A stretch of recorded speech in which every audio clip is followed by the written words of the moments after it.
Hello and welcome to Lore of the Cards, the series that looks to find the lore hidden in your Hearthstone deck.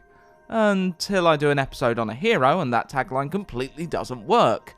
Not to mention all the times I've also done the lore behind completely irrelevant cards that are probably in no one's decks too, but that's beside the point. Today is one of those days, as we'll be looking at the new Druid hero that will be available for players to earn once the Year of the Raven begins, Lunara. When even the Wowpedia page pads out a character's lore with the sentence, "Sometimes they stop next to a gazebo," you know there isn't much lore directly related to the character in question. However, there is lore surrounding Lunara that allows us to go into greater depth. Firstly, she's not the first Lunara to make it into the Warcraft universe. That honour is held by a Draenei portal trainer added to World of Warcraft in the Burning Crusade expansion. She resides in the Draenei capital, the crash-landed ship, the Exodar, and trains mages in the ways of teleportation, allowing the class to easily move between the various capital cities of WoW. The Lunara we're looking at today was first added to Blizzard games in their team brawler Heroes of the Storm on the 15th of December 2015. She's not the first Heroes original character, and she's not been the last either. The team creating their own name characters for well-known units in the company's RTSs, such as Brightwing the Fairy Dragon, a unit from Warcraft 3,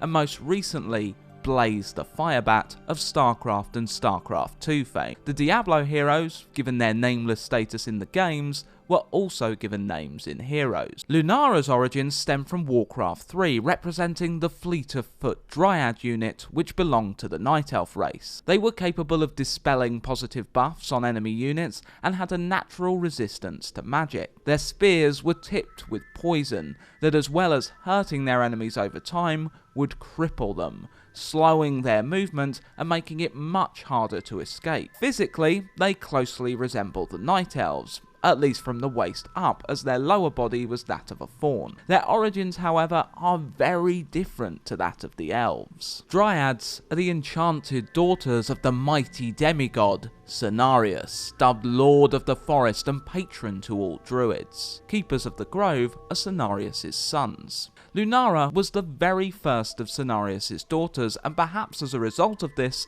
her personality differs slightly from that of other dryads, though Lunara being Cenarius' first daughter has never been mentioned in official Warcraft canon. In general, dryads are playful, upbeat creatures that dedicate their time to watching over the forests of Kalimdor, helping to cultivate and promote life.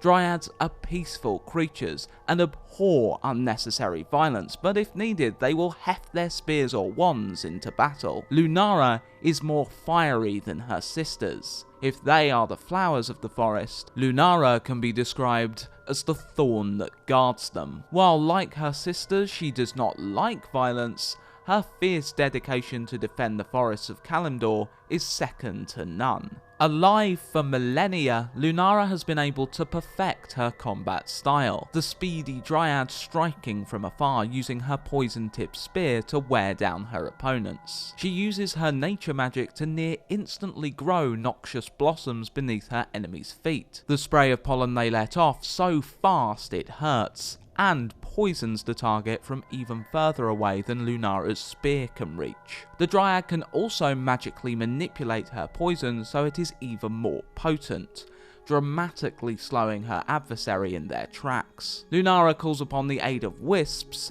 ancient spirits of Kalimdor's forests, to scout out her enemies. By far Lunara's most potent attacks are her abilities to leap high into the air and throw her spear directly into the top of her opponent's head, and to summon thorned vines that quickly move toward and wrap around her opponents, damaging and poisoning them. Given their passive nature, dryads do not fight much, but Lunara and her sisters have put their considerable combat skills to use to save Azeroth from impending doom on numerous occasions. 10,000 years ago, they were among the many defenders that came to the aid of the Night Elves during the War of the Ancients. The first time the forces of Azeroth were able to push back a punishing attack from the demonic Burning Legion. They stood by the Night Elves again in the Third War, helping defeat the Legion a second time and preventing Illidan from sinking the continent of Northrend in an ill-conceived way to defeat the ruler of the Undead Scourge, the Lich King. Illidan's activity was harming Azeroth more than helping it. They would later defend the Emerald Dream from the Emerald Nightmare. The Dream was a dimension created millennia ago, possibly by the Titanforge Freya, though that is debated. It helped to direct the growth of life on Azeroth and would come to act as a blueprint for the planet, depicting the world as if no intelligent beings had tampered with it. Being creatures of nature, the Dryads have a close bond with the Emerald Dream. When the Nightmare Lord Xavius cultivated the Emerald Nightmare, an old god corruption within the Dream, Dryads stood alongside Azeroth's defenders to stop him, though some stood with the Nightmare, Xavius able to corrupt them. With Xavius directing the Nightmare, it was not only corrupting the Dream, but spilling over into the tangible world and taking that over too. Many inhabitants of Azeroth had been claimed by a nightmarish sleep, and a thick mist with numerous untold horrors within was spreading over the land. When the Nightmare's threat reached fever pitch, the sleeping would arise, still caught up in their nightmarish dreams, and attack those that remained awake. Upon Malfurion's instruction, many of Azeroth's denizens would fall asleep, their dream forms appearing within the Emerald Dream. This new army was led by Varian Wrynn and were able to stall the forces of the Nightmare long enough for Malfurion to defeat Xavius directly. The first time mortals came into contact with Dryads was around 15,000 years ago. They came to be revered among the Dark Trolls that would later evolve into the Night Elves. Despite this, the Dryads still remained hidden away, a majority of them residing within Moonglade. When the one continent of Azeroth was split into many following the Legion's defeat in an event known as the Great Sundering, the Dryads would venture out more readily from their home, traversing the woodlands of Ashenvale. The Night Elves came to see their arrival as an omen of good times ahead. Dryads begin their lives as enchanted acorns, which are tended to and cared for by experienced druids who consider the acorns sacred. It is not only Cenarius that is capable of giving birth to dryads, but powerful keepers of the grove are able to too, such as one of Cenarius' first sons, Remulus. The other of Cenarius' first sons, Zatar, would go on to birth the centaur in an unnatural union with the earth elemental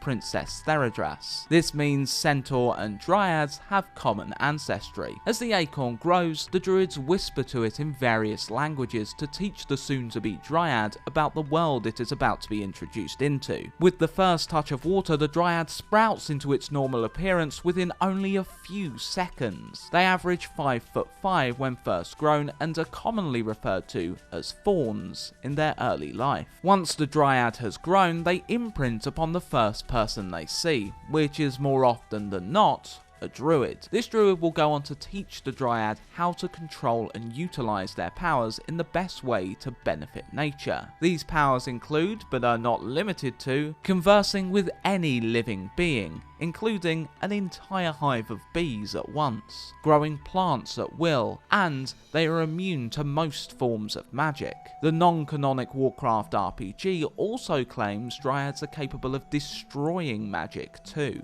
Despite being born from an acorn, Dryads have physiology similar to that of other living beings. They eat and drink.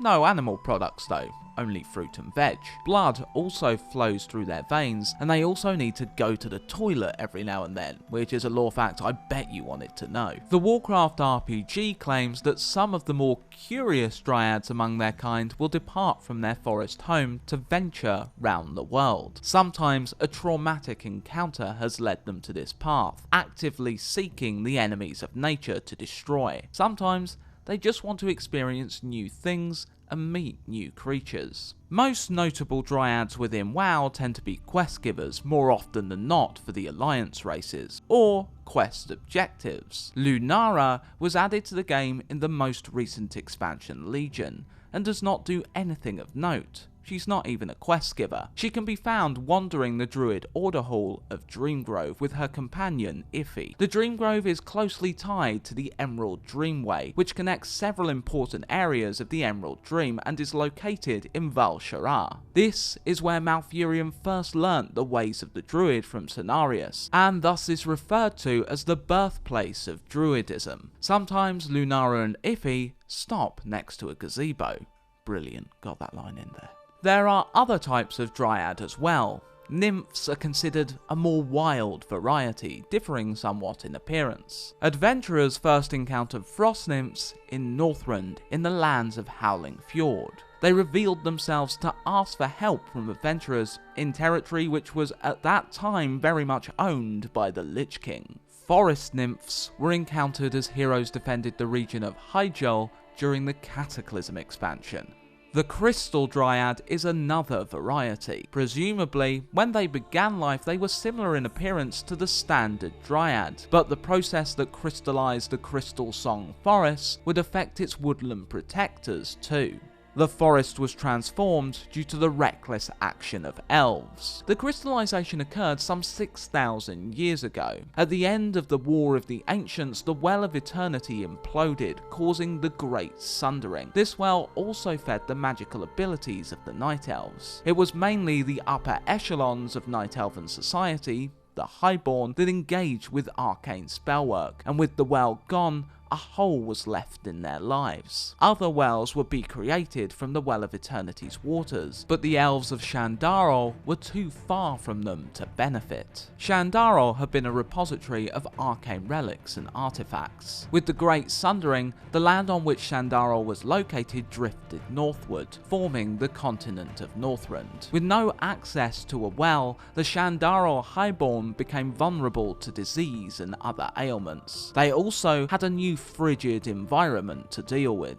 For centuries, they scoured the forest of Moonsong for magical sources to sustain them. During their investigations, the elves happened upon some blue dragons. They saw the beasts crystallizing other living things in order to draw magical power from them, something the flight performed out of curiosity to further their studies of the magical properties of Azeroth. The elves, however, saw this technique as a means to end their suffering. They did their best to communicate with the dragons, but the aloof flight either ignored them or reacted violently to their presence. Out of desperation, a group of the Highborn infiltrated the lair of the blue dragons, the Nexus. Coincidentally, another home for Crystal Dryads. The elves discovered the dragon's technique, but surrounded by the magical wonders of the Nexus, their greed got the better of them. They went on to steal several magical relics from the dragons, and in doing so,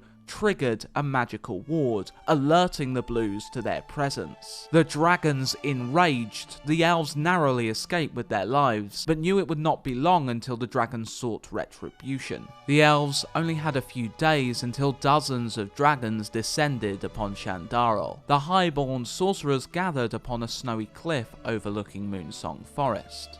Among them, they agreed to use the dragon's own techniques against them. In unison, the sorcerers focused, looking to crystallize a portion of the forest to draw power from to fight the dragons. Their inexperience with the technique proved disastrous. In a brilliant flash of light visible from the other continents, an explosion left Moonsong Forest completely crystallized and obliterated the physical forms of all living creatures in the area, including those of the elves. Their spirits, although warped by the spell, were left to mindlessly wander the land that would become known as Crystal Song Forest. The dragons did not meet the same fate. Sensing the impending spellwork, they were able to evacuate the area before tragedy struck. Whether the Crystal Dryads were born as a result of this spellwork or came into being subsequently is not known. The eternal conservators of the planet Bonich look a lot like Dryads, but as they are of a different planet, it is impossible for them to share lineage with the Dryads of Azeroth. So, there you have it, a little lore behind Lunara herself and a look into the Dryad race. Hope you enjoyed. If you did, like, share, subscribe, other YouTube things, and follow me on Instagram to keep updated about episode progress. That was our first Year of the Raven lore of the cards, and I'm looking forward to seeing what lore the cards bring into Hearthstone with them. Not long now. Until next time, happy Hearthstoning.